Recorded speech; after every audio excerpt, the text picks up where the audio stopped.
right, happy Monday, everybody, or whenever you're watching this. Week 9 of the NFL season was kind of funky out there, man. We saw some upsets. We saw, of course, another classic Chiefs-Bills game. Bears-Bengals was an absolute shootout. We got JJ McCarthy coming in, taking over Detroit. The Patriots moved to 7-2. We're going to talk about each and every game in today's video. As always, if you love the NFL, check out the rest of the channel. If you like what you see, hit that sub button. I'm about to crack open one of God's greatest nectarines to earth, the White Monster. And let's talk about these games. All right, so we're going to kick it back to Thursday Night Football. The Baltimore Ravens beat the Miami Dolphins 28-6. I actually want to spend a little bit of time on this game because I do think that there are major implications around the league. Baltimore, obviously, for the first time, I think this year, obviously with Lamar back, looked like Baltimore of last year and looked like the Baltimore Ravens team that we expected to see coming into the year. Lamar, 18-23. 4 touchdowns, no interceptions, a 92 QBR, a 143.2 passer rating. This guy just comes in and absolutely levels up the stats. Mark Andrews with 2 touchdowns. Isaiah Likely and Zay Flowers are very much involved. That opens up the run game for Derrick Henry. He gets 119 rushing yards, averaging 6.3 a carry. Baltimore's offense was rolling. Baltimore's defense as well. And again, I get it, it's Miami, but Tua just had a really good week last week against the Atlanta Falcons, so I'm not going to completely discount it. They look pretty solid, man. Roquan Smith has a day.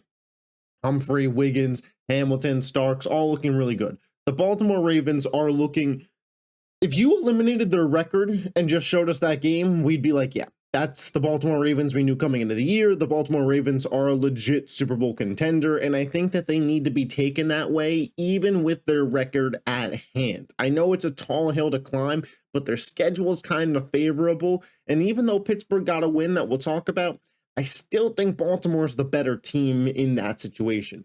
For Miami, they fall to 2-7. They announced that they are keeping Mike McDaniel on for the rest of the year and maybe even into next year. They believe in the guy. I believe in him as a offensive coordinator, as a play caller. I don't know if I believe in Mike McDaniel quite as much as a head coach at this point in time. They do get rid of GM Chris Greer, though. He is out, which means Miami is going to be sellers at the deadline. We've already seen it start this morning. They trade Jalen Phillips to the Philadelphia Eagles for a third-round pick. How you Dan? I think it's a great trade for the Eagles. I think because the Eagles traded their third-round pick, not the Jets one, which is basically a second-round pick, if we're being honest. But Philly needed a pass rusher. Phillips is still young. Phillips has experience with Fangio, and I think Phillips could really elevate Philly even further into, hey, this team could go back-to-back. And for Miami, I don't expect them to be done there. I think that they could move Bradley Chubb at the deadline, and I'm not putting it past them to move Devon Achane. I think Waddle's probably there to stay, but I think that those two names could be moved. In this particular game, I thought Jalen Waddle actually looked really solid. Tua, it wasn't his worst performance ever by any means. I think Baltimore's defense has just stepped up and starting to perform at the level that we thought that they would. The Dolphins are cooked, but the Dolphins being cooked is big news for the NFL because there are some nice pieces on Miami that I think could elevate teams going forward. There's, you never have enough pass rush, and there are certainly some teams that we'll talk about that are in desperate need of a running back. The Chicago Bears moved to 5-3 with a fun 47-42 victory over the Cincinnati Bengals. The Bengals dropped to 3-6. This was an insane game, by the way. I watched just about every snap of this game from start to finish and was like locked in on it for fantasy purposes. Your boy got crushed this week, but he did have Kyle Monangai, and Monangai, I mean, if this wasn't a breakout game for that running back room, I don't know what is. Listen, it's Cincinnati's run defense, so I guess take it with that. But I think this Monangai DeAndre Swift thing, man, it's got David Montgomery, Jahmyr Gibbs-esque vibes to it for Ben Johnson in Chicago. Caleb Williams, man, he is such an interesting player to watch because there are some times that you watch Caleb and you are like, in pure awe and amazement of what this guy is doing. It is just, he has plays where he is a top 5 quarterback in the sport. His athleticism, his arm talent, the mobility, it's there. And then he has plays where you start to look at this guy and think, is he unstartable? This was mostly good in this game. I want to give Caleb his flowers because he did play a decent game, only took 2 sacks for 9 yards, 20 of 34, 280, 3 touchdowns. Obviously, he led the game-winning drive with that massive touchdown to Colston Loveland. Is this a breakout game for Loveland? You know, the Bears, and rightfully so, had to hear all this shit all season about you could have drafted Tyler Warren, you didn't draft Tyler Warren, Colston Loveland bust. And hey, Colston Loveland said, hold my beer, 6 for 118 and 2 touchdowns. How you den? DJ Moore had a big day. I can't believe this one, man. Can you tell who I have in fantasy on this team? Rome Odunze. In a 47-point performance, doesn't get a catch. What are we doing? Oh man! But the Bears moved to 5-3, and based on some of the way that other things are going in the NFC that we're going to talk about, especially that NFC North, the Bears are still very much alive. That defense has looked pretty suspect the last 2 weeks, and is starting to feel like in the beginning of the season they were turnover merchants. But Caleb's looking nice. I will say that. And for the Bengals, man. Joe Flacco. For anybody that didn't think Joe Flacco was an upgrade over Jake Browning, I don't know what to tell you. 470 yards, 4 touchdowns with an AC joint sprain. Old man Joe was out there slanging. T. Higgins, 7 for 121 and 2. Jamar Chase, 6 for 111 and nothing. You know, this is the problem with the Bengals, man. They could put up 42 points and still lose a game. I don't know. People will use the excuse of Joe Burrow being hurt. That's the problem. What else was Joe Burrow going to do in this game? Their quarterback, Joe Flacco, threw for almost 500 yards and 4 touchdowns. There's not much more Joe Burrow could have done. The problem with the Bengals roster construction has always been it is too heavily inflated offensively in 3 guys. 2 of which that play the same position. Yes, T. Higgins is nice. Yes, Jamar Chase is nice. Paying both of them top of market money very much hinders you when you also have $50 million in a quarterback. Trey Hendrickson was out, and I get it. It's not a completely healthy defense, but this is the problem with the Cincinnati Bengals at its core. These type of games will continue to happen without Joe Burrow, as long as the roster around these guys stays built collectively the same. Big win for the Bears. To me, I felt like it last week that Cincinnati season was over. Nail in the coffin. JJ McCarthy, how you down? Walks into Detroit and picks up a 27-24 victory over the Lions. This game made the NFC North hella interesting. I'll say that. I thought that we were at a point where it was just Packers and Lions, and the Vikings and Bears were maybe going to be around fighting for a 7th spot in the wild card. After this game, I still think we got a long way to go in this division. This was a massive, massive win for the Minnesota Vikings. For starters, I know what the counting stats say. I thought JJ McCarthy played a great game. To be honest, I thought it was a really, really good game. The guy totaled 3 touchdowns. You know, it's only 150 total yards, but I felt like when he needed to make plays, he made plays. Especially the touchdown run was really nice. And then the back shoulder pass to Naylor to put the game away. I thought JJ McCarthy, coming off of an injury, finally having a real offensive line, played a really solid game. Justin Jefferson, 6 for 47 and a touchdown. Addison, 2 for 48. It wasn't amazing, but it was really, really big for the moment. The Minnesota Vikings, if they lose this game and Detroit moves up to 6-2 and they fall down to 3-5, it's over the division for them. It's over. And it also really would have hindered their playoff chances. But you have a great coach in Kevin O'Connell, JJ McCarthy playing a solid game, Justin Jefferson, Hawkinson, Addison, all at different points making plays, even Naylor, and a defense that's pretty solid, man. He forced a couple fumbles. He forced a fumble, I should say. He got to Jared Goff 5 times, 10 tackles for loss, 11 quarterback hits. Like, this is kind of the Minnesota Vikings team that I envisioned all offseason when I was talking to you guys about why I predicted them to win the division.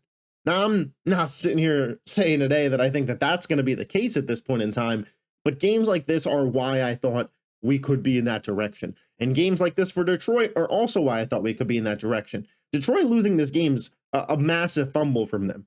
This is a game that, especially when we consider what happened to the Packers that we're going to talk about in just a second, but losing this game if you're Detroit is a massive fumble.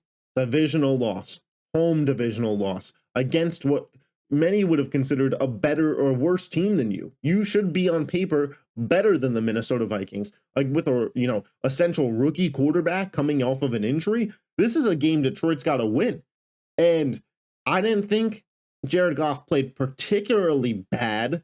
I didn't think that they ran the ball enough, though. Jahmyr Gibbs gets 9 carries only in a game. I'm not quite sure how that happens.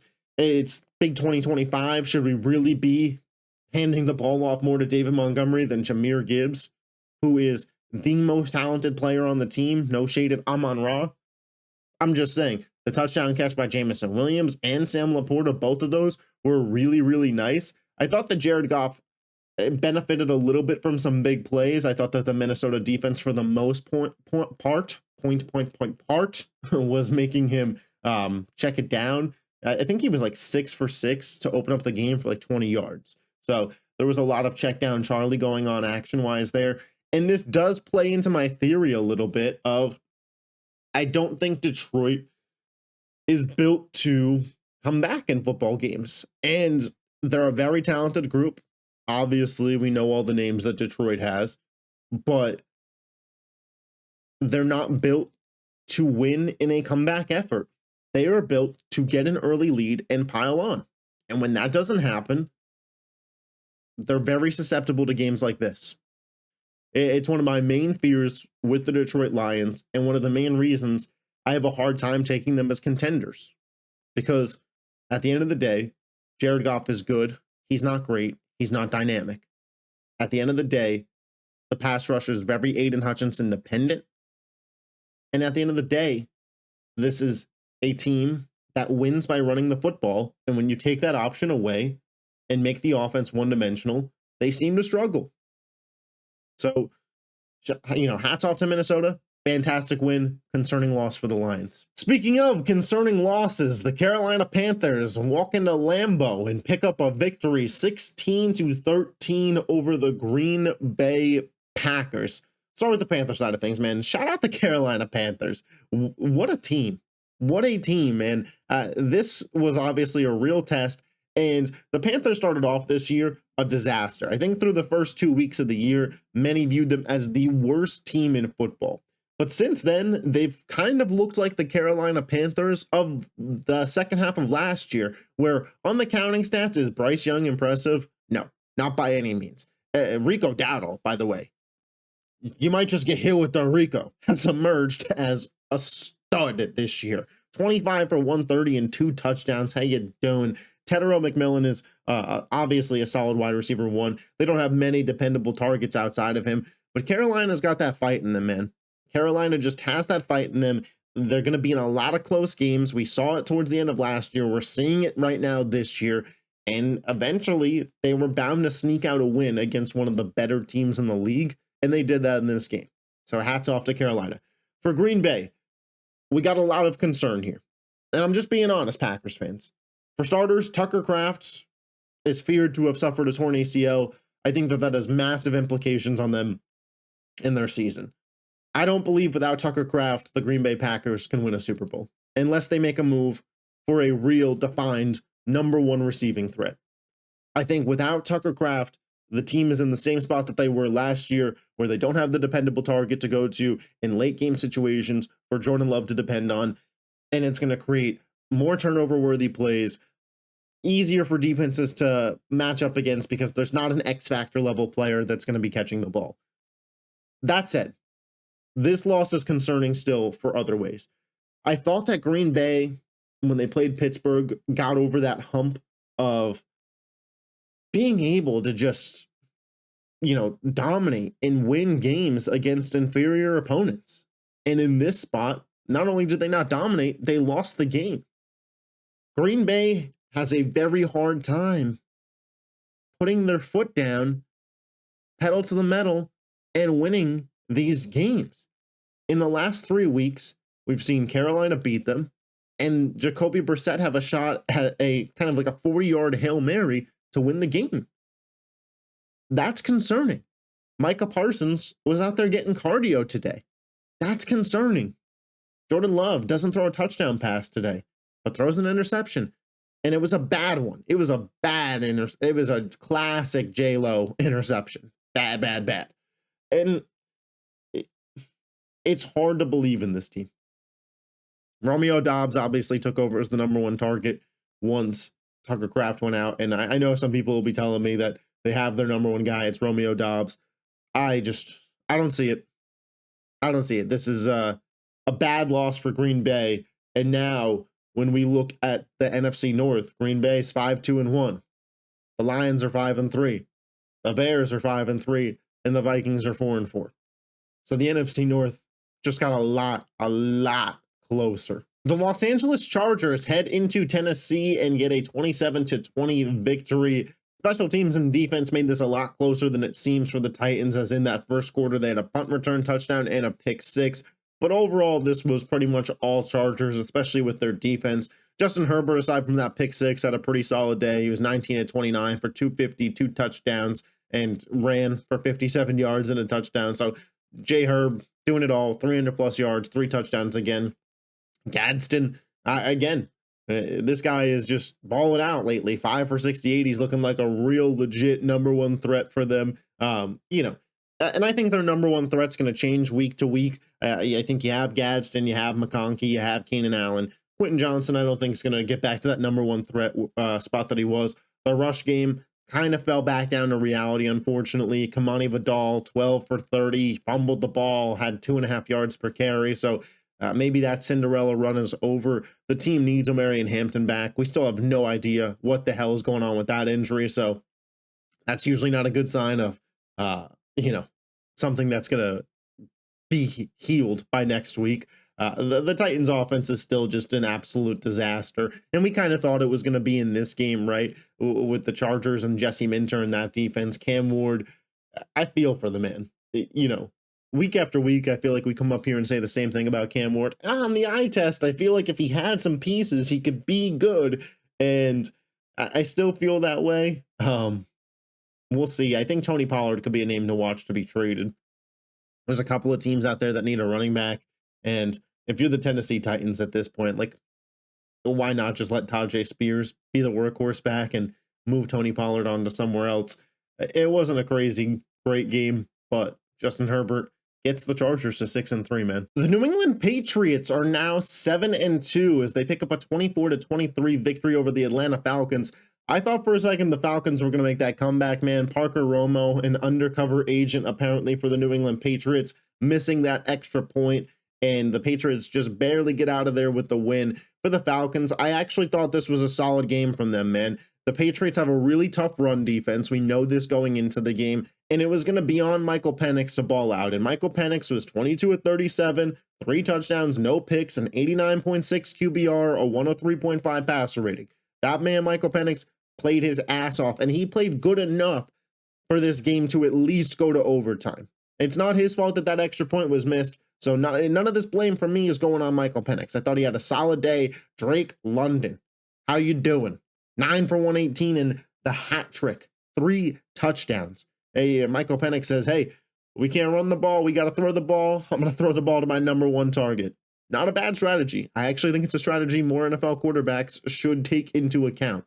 Then the Patriots side of things, man. Drake May wasn't his best game. Wasn't his best game by any means. It was good enough to win, in my estimation, and obviously they came out and won. But this wasn't, if Drake May ends up having an MVP case, this isn't the game that you're going to roll for that. 19-29, 259, 2 touchdowns, 1 pick, 50.5 QBR, 102.5 passer rating. The run game, what I tell y'all, Travion Henderson, man, 14 for 55, 3.9. For some reason, this coaching staff wants Terrell Jennings to get the work over Travion Henderson in certain spots. We've gotten to the point where it feels like the coaching staff knows Travion is the best running back on the team, so they have to give him carries. but they want to limit it. I don't know why. I don't know who he pissed off. It was kind of since that Dolphins game where he had a couple of holding penalties. But I mean, that was what, week 2, week 3? I mean, we're almost 2 months past that at this point. Like, give the rookie some slack, maybe. Listen, they won. Pop Douglas has another good game. It was a fun game. But that Travion thing still pisses me off right now. But the Patriots are 7-2, man. And the Colts lost, which we will talk about. But again, with the Patriots' ease of schedule left, I think it's very possible that they get the 1 seed in the AFC this year. And if they're the 1 seed in the AFC, man, I know that I've been kind of a little out on the Drake May MVP campaign. If they're the 1 seed in the AFC, if Drake May is the 1 seed in a conference that going into the year, he was going to have to go up against Josh and Patrick and Herbert and Lamar, we got to give him his flowers at some point, for sure. The San Francisco 49ers, they just keep finding ways to win these games with their backup quarterback, man. 34-24 over the New York Giants. I think you really saw the Giants missing Scatabo in this game. The rushing attack just isn't the same without him. Jackson Dart had to be the leading rusher for the team. And I think Dart played another really solid game. Again, this guy just doesn't turn the ball over, and I think he has a really bright future in New York. I just think some of the personnel there right now isn't up to par with a winning team. And it's fine. That's just where they're at. For the 49ers, Christian McCaffrey gets back on track, gets back to rolling, 2 touchdowns, 170 all-purpose yards. Christian McCaffrey has Offensive Player of the Year candidacy, but you let this 49ers thing build up and them start. They play the Rams next week. If they beat the Rams and are in first in that division, which you could argue it's the best division in football this year, with Seattle as well there too, Christian McCaffrey could be entering the MVP conversation. Like, Christian McCaffrey's all the way back. Mac Jones, what more could you ask from a backup quarterback, man? Only 5 incompletions, 230 yards, 2 touchdowns, no interceptions. Just overall really well-run game from the 49ers in this spot. I didn't think they were going to bring Brock Purdy back in this game. The man's dealing with a turf toe injury, and I don't think MetLife is the spot to bring your franchise quarterback back that's dealing with that. So Mac Jones gets through another week. I think it'll be Purdy time next week. The Niners are 6-3. If you're a 49ers fan, man, the injuries suck, and they keep piling up, and now Michael Williams is hurt too. But you got to be proud of your football team for what they've done this year. This is a really nice performance from them, and I think a really excellent display of coaching. And I do think with Michael Williams hurt, it's very likely that, if not by the time you're seeing this, the 49ers make a move for an edge rusher at the trade deadline. And what may have been the surprise of the weekend, the Pittsburgh Steelers upset the Indianapolis Colts 27-20. That final score, man, that makes this game look a lot closer than it was. And the story of the game was the Pittsburgh Steelers defense made Daniel Jones look like New York Giants Daniel Jones. The 342 passing yards, again, they were just down a lot in the game. It's a little fake. 3 interceptions, 3 fumbles, 2 of them lost, 5 total turnovers on the day for Daniel Jones, a 13 QBR. Now listen, some of it's tipped passes and some of it's just TJ Watt, but 5 turnovers. Daniel Jones went from looking like Cinderella at the ball to a pumpkin. Okay, like, this was a disaster performance. Do I believe that this means the Colts' entire season is derailed? No, I don't think it means that. But is this a concerning loss? Absolutely. I think Indianapolis has to take a look at themselves and say, hey, maybe we just put too much on Daniel Jones' plate. Only 14 touches for Jonathan Taylor. Not going to do it.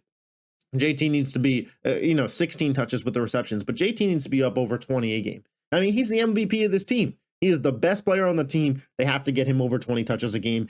I thought Alec Pierce had a really good showing, to be honest, man. 6 for 115. Like, he is the clear deep threat on that football team. But ultimately, the Steelers defense, the highest paid defense in football, with all those players that are making a shit ton of money, finally stepped up, man. TJ Watt, big day. Cam Hayward, big day. Jalen Ramsey, big day. Steelers defense, big day. Okay, like, it finally connected for them. And Rodgers has been playing well enough to win football games against even good teams. And I think we saw it in this spot.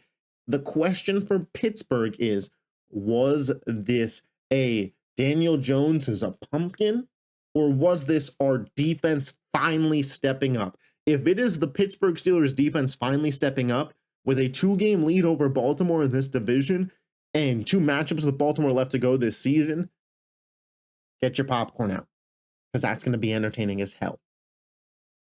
For the Colts, slight concern on the loss, but 7-2, 9 weeks from the season. I think any Colts fan would take that if I had told you this is where we were going to be 9 weeks into the year. The Denver Broncos moved to 7-2 and defeat the Houston Texans 18-15, and I'll be the guy to say it. If CJ Stroud doesn't get hurt, the Houston Texans win this game. That's how I feel right now. If CJ Stroud didn't get hurt, the Houston Texans would have won this football game. And I don't even think that that's necessarily shade at the Denver Broncos. The Houston Texans have the best defense in football. That's facts. The Houston Texans offense with CJ Stroud, I believe, is pushing towards middle of the pack. The offensive line looked better in this game against a really solid Denver, defense. The rushing attack wasn't quite there, but it's hard to tell because without the threat of CJ Stroud out there, Denver may have been selling out a little bit more for the run. Schultz, Nico Collins, those guys are stepping up in big ways. So I just feel like the Houston Texans would have won this game with Stroud, man. And I'm wondering if 3-5 is too deep a hole to dig themselves out of in the AFC. Even though I think the team is turning into a version of itself that I think is playoff caliber, I think with where they are at this point in the season, it might be too late. That's my concern for the Houston Texans. For the Denver Broncos, man, another fourth quarter comeback. They might be, I don't know the stat off the top of my head, but I'd be shocked if they weren't the best fourth quarter point differential team in the NFL. After this game and what they did to Philly and the comeback versus the Giants, they have to be the best fourth quarter point differential team in the entire league. Bo Nix did not play a good game, but Bo Nix was also against the best defense in football, so I'm willing to give him some grace. I'm willing to give Bo Nix a little bit of grace because I'll tell you what, you go up against that Houston Texans defense and you play good enough to win, that's a good game in my book. It is the best defense in football, and yours might be the second best. Bo Nix only got sacked one time, so the Denver offensive line did their job, I think. RJ Harvey, he's not the best rusher for the team, but he's getting involved more and more in the receiving game. In a game like this, you have to check down a little bit. He had the nice long touchdown. Cortland Sutton had a great touchdown catch, and ultimately, at the end of the day, was Denver uber impressive in this game? No, but they went to Houston and found a way to win. I don't think it would have happened if CJ Stroud played, but at the end of the day, if you're Denver, you're 7-2, you're leading that AFC West. The Chargers are pretty injury riddled, and you just watch the Chiefs lose again. So you got to be feeling really good if you were the Denver Broncos at this point in time. In what actually ended up being a pretty fun game, the Jacksonville Jaguars beat the Las Vegas Raiders 30-29. Listen, I didn't have high hopes going into this game, and I actually am leaving more impressed with the Raiders than I am the Jaguars. Brock Bowers. That's the best tight end in football. I feel like it's the first time this season we've actually seen Bowers healthy. 12 for 127 and 3 touchdowns. How you doing, Brock Bowers? Genty, he's more involved in the receiving game now. Geno Smith finally plays a solid football game. I thought that everything we saw from the Raiders in this game was kind of the peak reason as to why people believed in the Raiders going into the season. That being said, Jacksonville still did win the game. They're willing to run the ball with Etienne and Tootin, and Trevor Lawrence is even getting involved with 2 rushing touchdowns in this game. Parker Washington out the slot, 8 for 90. Brian Thomas Jr. got hurt in this game, but he's 3 for 55. Again, do I think it was a great game from Trevor? I don't, but good enough to win at 5-3. Like their record says that they're probably a fringe playoff team. When I watch them play, I don't think so. But they do kind of just have this thing where they find ways to win football games. Similar to the Bears, right? A defense that forces turnovers, a quarterback that will make you scratch your head sometimes, and other times you're like, how the hell did he make that play? a run game that you believe in, new offensive-minded head coach, both sitting at 5-3. The NFL is just funny like that sometimes, man. We get a little bit of mirror teams in the conferences. We'll see if either one of those teams is able to pull off a playoff berth. The Los Angeles Rams put a beat down on New Orleans 34-10. Listen, Matt Stafford's got an MVP case, man. Matt Stafford absolutely has an MVP case. And if he gets a win over San Francisco next week, I think we're really going to start talking about it even more. 24 of 32 in this game for 281 and 4 touchdowns, 70.9 QBR, 140.8 passer rating. Puka, Adams, both eating. Higbee had the other touchdown. He hit that Dodgers celly, so good for them. Kyron Williams, 25 for 114 and a touchdown. Blake Corum's got 58 rushing yards. A two-dimensional offense with a real defense that, can pressure the quarterback and force turnovers. The Rams are legit Super Bowl threats, and I think one of the 2 best teams in the conference right now. That's how I feel about the Rams. For New Orleans, I had to hear on my tier list a lot of love for Tyler Shuck, and I'm sure the QBR and the passer rating people say is good. I don't think he's any better than Spencer Rattler after watching that game. I think that this is the exact performance we would have saw out of Rattler, man. I think that just Kellen Moore is a good play caller, and I think he can elevate guys that are clear backups to just being okay when they play. But I don't know. That's just one man's opinion. I don't want to spend a lot of time shitting on Tyler Shuck because I hope for the best for him, man. Hope he figures it out. I just don't think he's gonna. We'll see if the New Orleans moves Shaheed at the deadline. I think that's a name to watch for them. Kamara, I heard that he didn't want to leave, and then I started seeing some tweets, but it was from those NFL aggregator accounts. So how much do you trust them? But they were saying that Kamara is now open to a deal. So we'll see on that front. The Buffalo Bills, 28-21 victory over the Kansas City Chiefs, man. I don't mean to toot my own horn, but this is kind of the exact version of this game that I predicted was going to happen. I do think that Buffalo has a real weakness, and I do think it's their run defense. I don't think Kansas City's built to take advantage of it. Kansas City is a name to watch at the deadline. Do they make a move for a running back? Devon Achane, Breece Hall, Tony Pollard, Alvin Kamara, somebody else. Their run game, even with Isaiah Pacheco, I do not believe is good enough to beat this Buffalo Bills team and take advantage of Buffalo's one major flaw. Buffalo is built to beat Kansas City. That's why their run defense is what takes the hit. And we saw it in this game. I know we were at a 28-21 final score. And yes, the Chiefs had a shot at the end of that game. I think the Chiefs were only in that game because of a couple plays that Patrick Mahomes made that were special, like the deep passes to Hollywood Brown. But other than that, I thought Buffalo dominated this football game. And I think it's because Buffalo has been building this team up with the purpose of beating Kansas City. They were almost there last year, and I think that they got better suited to beat the Chiefs this year. Josh Allen, obviously, stepped up big time in this game. 23 of 26 for 273 yards, a touchdown, and an 83.9 pass rating. The man had 2 rushing touchdowns on 2 tush pushes, and not one of you hoes was out there talking shit on the play in this game. That's, pin that for later, because just something to think about. But I still want to give Buffalo credit, because I'm not a hater on the play. And when you got Josh Allen, and you got that O-line, hey, let's go to war. And I get it, man, because you want to get in and get as many points on KC as possible. Dalton Kincaid, 6 for 101 and a touchdown. The man is finally stepping up to be the player that they drafted him to be. And if he can be this dependable target for Josh Allen while having James Cook, who's a fringe, if not top 5 running back in the sport, and Josh Allen playing at this level, the offense is going to be able to move the ball against Kansas City consistently. And that defense, they were winning with 4. And I know that Kansas City had some offensive line injuries. And we're probably destined to see this game again in the playoffs. Hopefully KC's O-line's healthy by then. But the Joey Bosa, Greg Rousseau, that line up front was winning with 4 and constantly pressuring Mahomes.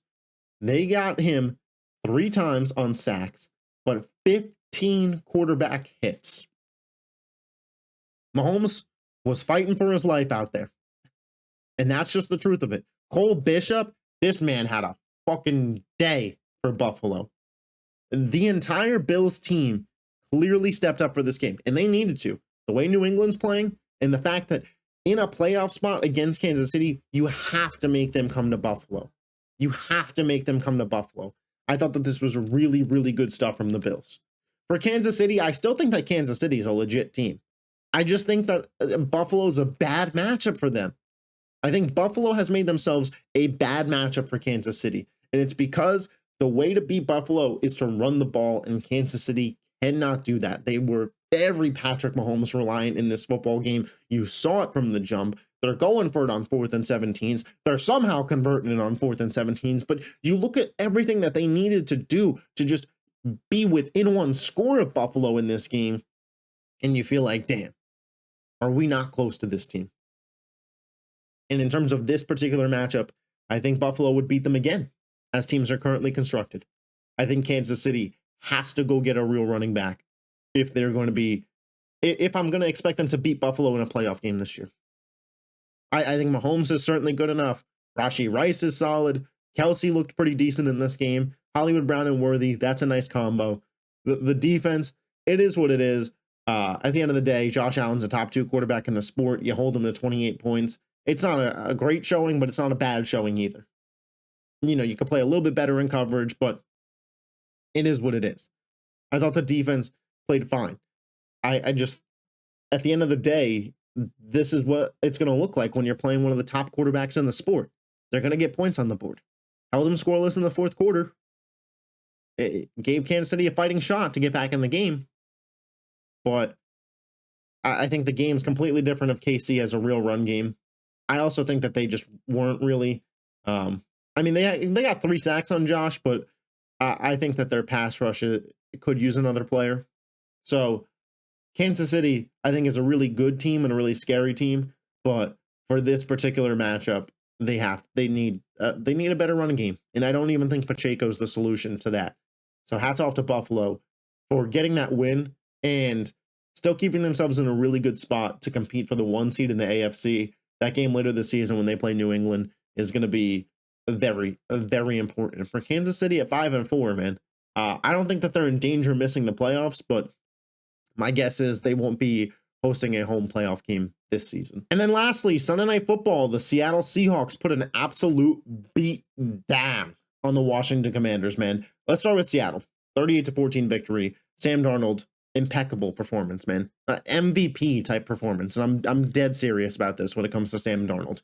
21-24 for 330 yards, 4 touchdowns, 1 pick. A 97.8 QBR is ridiculous in a 141 passer rating.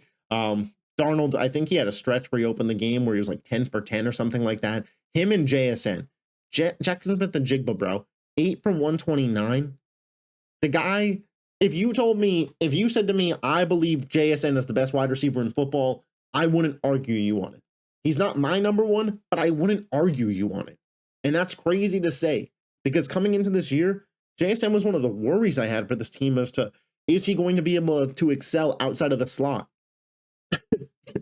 Yeah. Short answer, yes.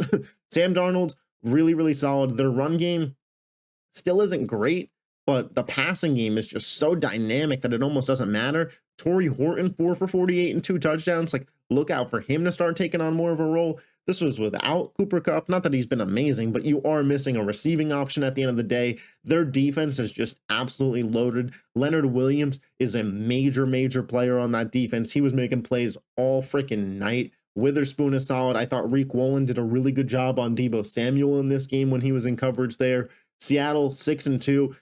And I'm going to say it, man. You know, preview to the tier list tomorrow. I think they're Super Bowl viable. 4-0 on the road, too. You guys know how much I like that stat of what's your road record? Does your culture travel? Seattle's does. For the Commanders, in short, season's over. Season from hell for Washington. Terry McLaurin and Jaden Daniels played, I believe, 1 game together, and it was the first game of the season. They don't have a real rushing attack. They don't have a real passing attack either because all their guys are hurt. Jaden Daniels dislocated his elbow in this game. Looked pretty gruesome. I'd be shocked if he comes back next week. And without him, I think they have virtually no shot to win games. They're already 3-6. for Washington a year after making the NFC Championship and drafting a franchise-changing quarterback in Jane Daniels. I think they're going to miss the playoffs, and it's on the board that they have a top 10 pick, which at the end of the day could create a scenario for them where they rise from the ashes and are really able to make a statement next year. But at this point in time for Washington, the season feels over. And that sucks for them. But yeah, that's how I feel, man. I feel like the season's chalked for Washington, and I don't really want to rub it in.